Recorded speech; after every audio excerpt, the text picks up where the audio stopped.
देखिए, आप हमारे वही पेट्रोल के दाम वापस कर दो जो 2014 में थे। क्या पेट्रोल के दाम की वापसी होगी? क्या डीजल के दाम की वापसी होगी? क्या बिजली के बिल की वापसी होगी? और इनकी वापसी न कर पाओ तो कम से कम सांडों की वापसी कर दो आप। प्रतापगढ़ में 2000 सांड हैं शहर में, और जिस रास्ते आप आए होगे हर 5 किलोमीटर पे एक ने किसी ने मुलाकात की होगी आपसे भी। और उत्तर प्रदेश ऐसा प्रदेश बन गया है जिसमें हर दिन किसी न किसी की जान जा रही है, जानवरों के एक्सीडेंट से या सांड खेत से उठाकर के गरीब को फेंक दे रहा है। इसलिए अगर वापसी करनी है तो हम तो मुख्यमंत्री से कहेंगे कि ये सांड वापस ले जाओ आप।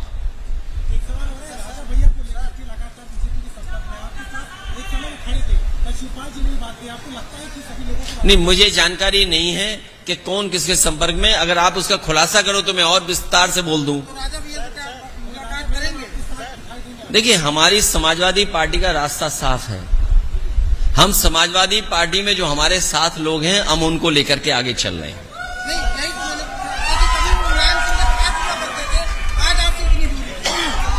अगर तुम्हें पता हो तो तुम बता दो।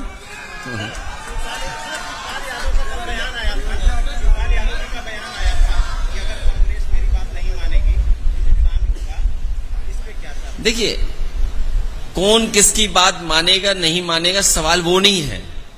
समाजवादी पार्टी और इंडिया गठबंधन भारतीय जनता पार्टी को हराने का काम करेंगे। और अगर भारतीय जनता पार्टी ये तैयारी कर रही है कि 80 के 80 जीतेंगे, तो समाजवादी पार्टी, पीडीए, इंडिया गठबंधन भी ये तैयारी कर रहा है कि 80 की 80 भारतीय जनता पार्टी को सीटें हराई जाएंगी। ये आपको याद होगा विधानसभा में हमारे मुख्यमंत्री की साइंस, हमारे मुख्यमंत्री का गणित, हमारे मुख्यमंत्री जी की जानकारी 46 में 56, 46 में 56। और अब तो जाति जनगणना की बात आ गई है। देखिए, जो जाति गणना से परिवर्तन आने वाला है इसका सबने स्वागत किया है।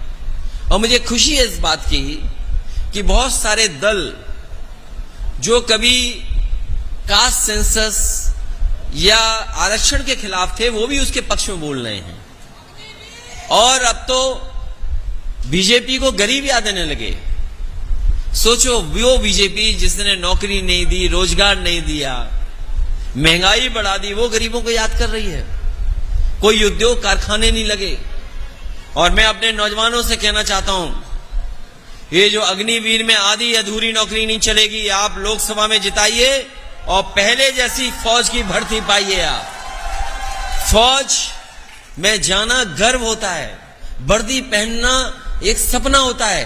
बताइए, बीजेपी ने राष्ट्र के साथ खिलवाड़ की, देश की सुरक्षा के साथ खिलवाड़ की, सीमाओं के साथ खिलवाड़ की, और आधी अधूरी नौकरी अग्निवीर नहीं चलेगी।